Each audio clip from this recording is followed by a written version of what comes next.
Hi guys, welcome back to this week's Tuesday Tales. I'm sorry I'm updating this one like a bit late. And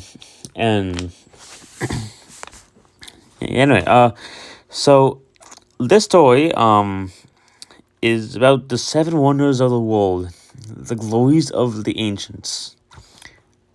The ancient world was full of marvels, but there were seven wonders that were recorded as the greatest of them all.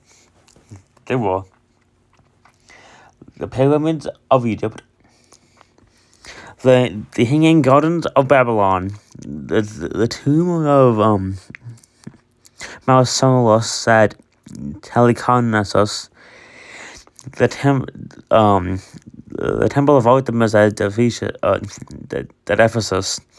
the Colossus of Rhodes, the statue of Zeus at Olympia, and the lighthouse at Alexandria. The first of these wonders is the only one still existing today. The ancients ranked the pyramids above all others in importance. These pyramids had been erected in many parts of Egypt for century after century to serve as royal tombs. In them, the bodies of the dead, radiantly clad and often crowned, were surrounded not only with jewels but with furniture, clothes, and cosmetics. And even the cooking utensils, for it was believed that the deceased would be able to use these things when they woke in the world, or in the next world rather. The largest and perhaps the oldest of these mammoth tombs is the pyramids of Cheops.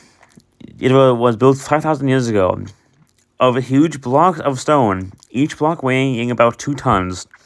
More than 2 million of these blocks went into the construction of Cheops' tomb, which covers 12 acres and rises 500 feet above the Sahara desert near the city of Cairo. It is one of the rare great monuments to an ancient ruler that still stands. You know about the Hanging Gardens in Babylon only by way of the legend that has outlived the ages. Babylon itself lies under the earth. The excavated ruins and records written on clay bricks, revealed how great a city it once was. A city of splendid palaces, huge squares, and broad avenues lined with lordly statuary. Babylon lay on a long, flat plain, and the legend has it that one of its kings married a lovely princess from the mountain, the country of Media. She missed the hills and upland valleys. She grew so homesick that the king sent for his physicians. "There's one thing you can do," advised its daughters. "Build something like her own home here. She will feel at home in Babylon only when Babylon looks like Media." The king could not transform the whole country, but he changed everything around the palace for his beloved queen.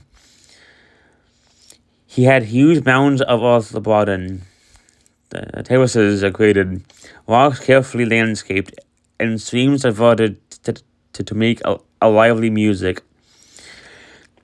Trees were planted everywhere, and blossoming vines draped over stone walls and wooden lattices.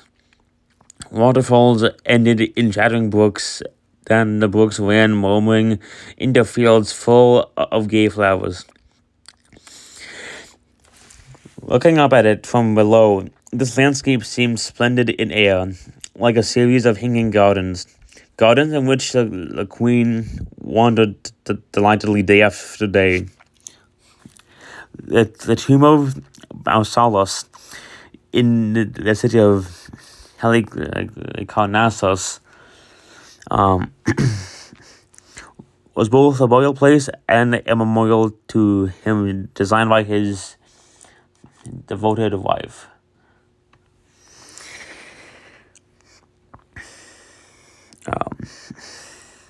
It was one of the most remarkable structures ever built. When Mausolus died, his wife wanted the world to know how great a man he was. Therefore, the place that was to hold his body had to look equally great. The spot chosen as it was the side of a solid rock mountain. Walkmen chiseled into the rock until there was room for a huge temple wide enough not to be faced with 36 marble columns. In the interior, the temple had halls with many sculptures and statues. Then on the walls were painted scenes from the life of the Mausolus. In the very center was the room carved out of the heart of the rock. The queen placed the body of her husband in a marble coffin. It was a splendid memorial for Mausolus, the kind which ever since then we call a mausoleum. The Temple of Artemis was the pride of Ephesus. Artemis, or Diana, as she was called by the Romans, was the moon goddess and was worshipped for her purity. Croesus himself had dedicated 36 sculptured columns to her, and the most beautiful girls in the land were her temple priestesses. Her shrine was covered with jeweled ornaments and richly embroidered cloths. Mounted at its center on a platform of gold was the statue of the goddess. It was made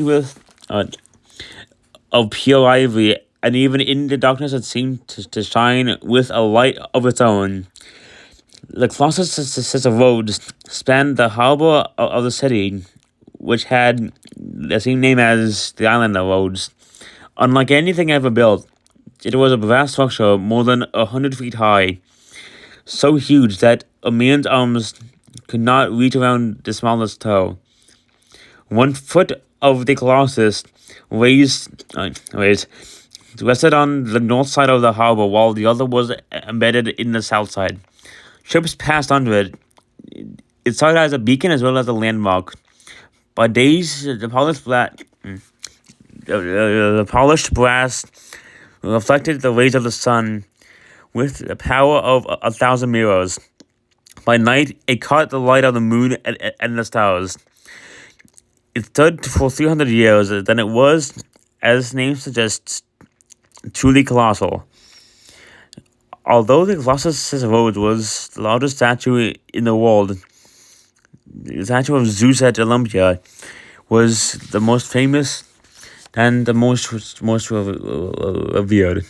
Zeus was the greatest of the Olympian gods, and it was fitting that the statue,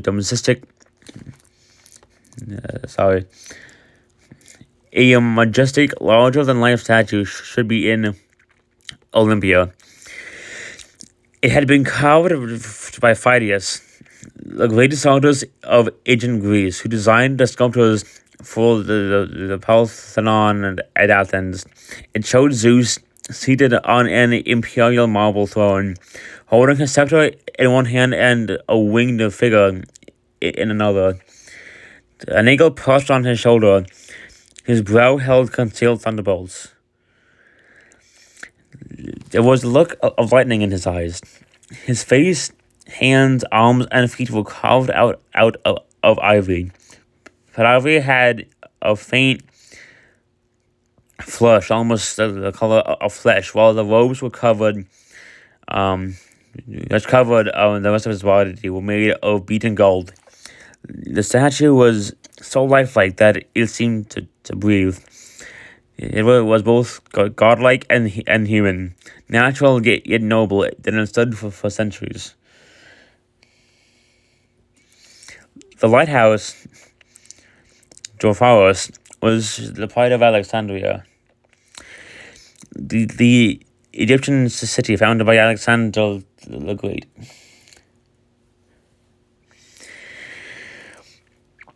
The low-lying and rocky coast of Alexandria, where the Nile flows into the sea, had caused much damage to shipping.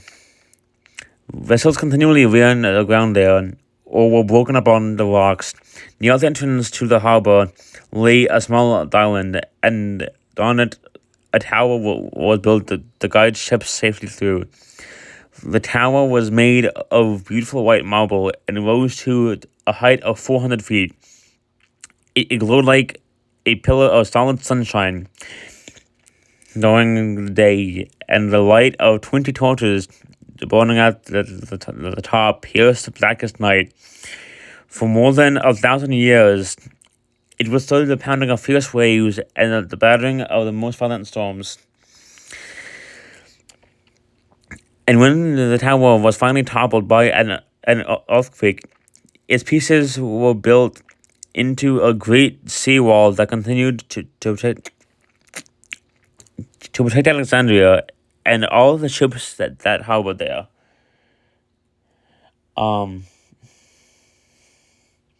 So, that is it for this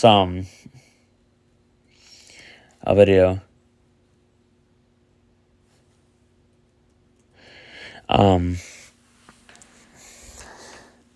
So,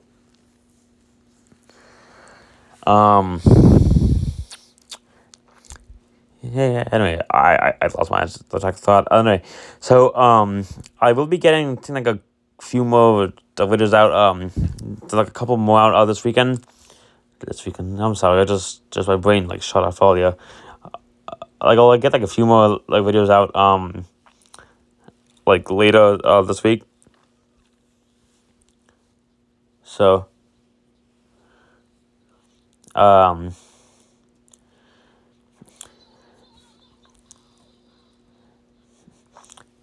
so I'll go ahead,